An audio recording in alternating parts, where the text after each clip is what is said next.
Every morning at 7:10, Mrs. Evelyn Carter stood by her front window. She was 62 years old and lived alone on a quiet street where nothing much ever happened.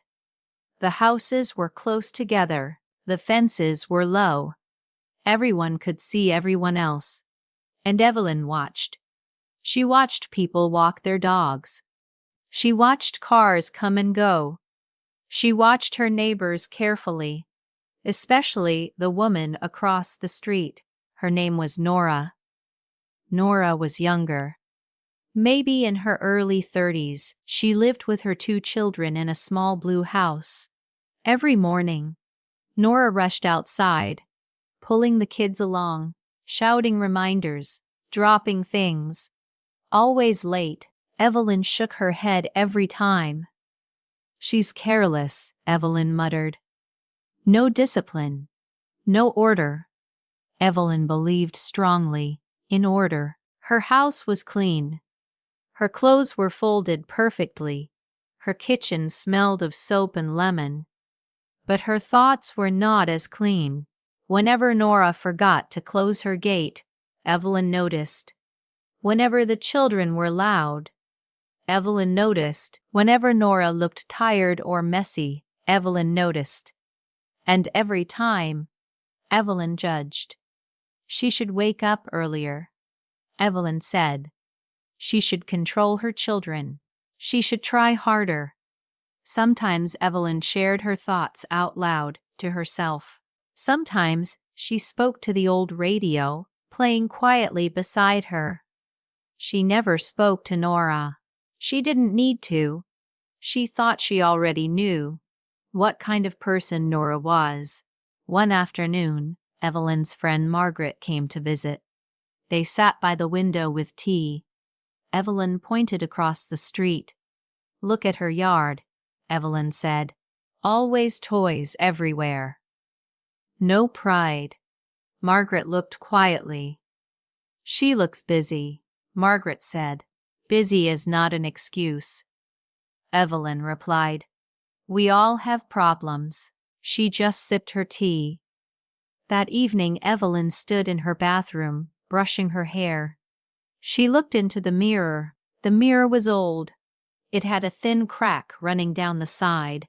Evelyn had noticed it years ago, but never fixed it. "It still works," she always said. She leaned closer. Her face looked tired. "Must be the light," she whispered. Days passed. Evelyn continued watching Nora. One morning, Nora's son tripped and fell on the sidewalk. He scraped his knee and cried loudly. Nora rushed to him, holding him close. Evelyn watched from her window. "So dramatic," she said. "Children these days." But later that night, as Evelyn washed her dishes, her hands trembled slightly. She remembered another boy. Her own son. Evelyn had once been a young mother too, but that was a long time ago. Her son, Daniel, used to run and fall, just like Nora's child. He used to cry loudly. He used to be messy. Evelyn was strict. "Stop crying. Be careful. Don't embarrass me." Daniel grew quiet as he grew older. "Don't embarrass me." Daniel grew quiet as he grew older. Now he lived far away. They rarely spoke. Evelyn told herself it was because he was busy, but sometimes, late at night, she wondered if it was something else. One morning, Evelyn woke up feeling dizzy. Her head hurt. She walked to the window anyway. She looked across the street, but everything seemed strange. Nora's house looked blurred. Evelyn rubbed her eyes. Still blurred. "Old age," she whispered. That afternoon, the doorbell rang. Evelyn opened the door and found Nora standing there, looking nervous. "I'm sorry to bother you," Nora said softly. "My car won't start, and I need to get my kids to school. Could I please use your phone? Evelyn hesitated. This was the woman she had judged for months. The careless one. The messy one. The woman who didn't try. Evelyn looked at Nora's face. She looked tired. Not lazy. Not careless. Just tired. Yes, Evelyn said quietly. Come in. Nora stood inside, holding the phone with shaking hands. Thank you, she said. I don't like asking. Evelyn watched her. The house felt different with another person inside. Warmer, louder, more alive. When Nora finished the call, she smiled with relief. They're sending help. Thank you again. She paused. I've seen you watching sometimes. I hope I haven't disturbed you. Evelyn felt her face grow warm. I just like the window, she replied. Nora nodded. I understand, she said. Some days it's the only quiet place. Evelyn didn't expect that answer. After Nora left, Evelyn stood alone in the hallway. Her chest felt heavy. That night, she went to the bathroom again. She looked into the mirror. The crack seemed wider. Her reflection looked older than before. She reached out and touched the glass. Suddenly, she understood something she had avoided for years. The mirror was not clear, and neither was her view of others. The next morning, Evelyn did something different. She stepped outside. She walked across the street. Her heart beat fast. She rang Nora's doorbell. Nora opened the door, surprised. Yes. Evelyn cleared her throat. I just wanted to ask, she said softly.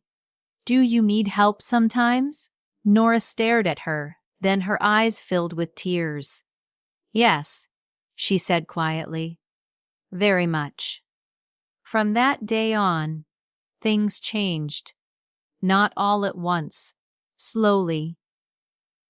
Evelyn watched the children sometimes so Nora could rest. Nora helped Evelyn carry groceries. They talked. Evelyn learned that Nora worked 2 jobs, that her husband had passed away, that every morning was a race against time. Evelyn felt ashamed of her old thoughts, but she didn't run from them. She learned from them. One afternoon, Evelyn called a repairman.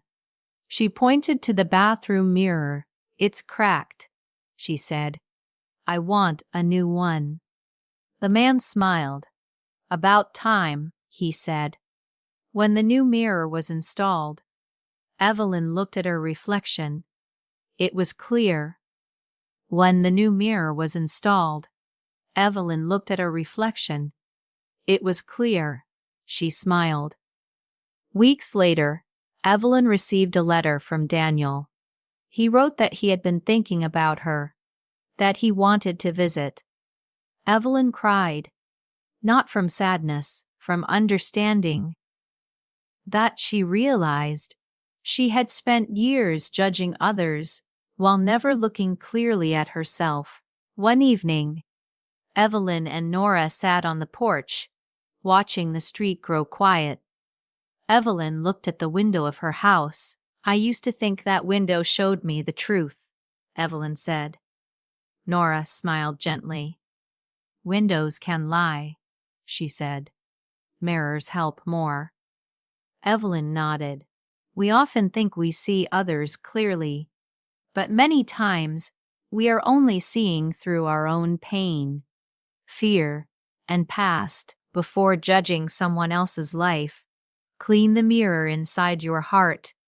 Clean the mirror inside your heart, because judgment says more about the person judging than the one being judged.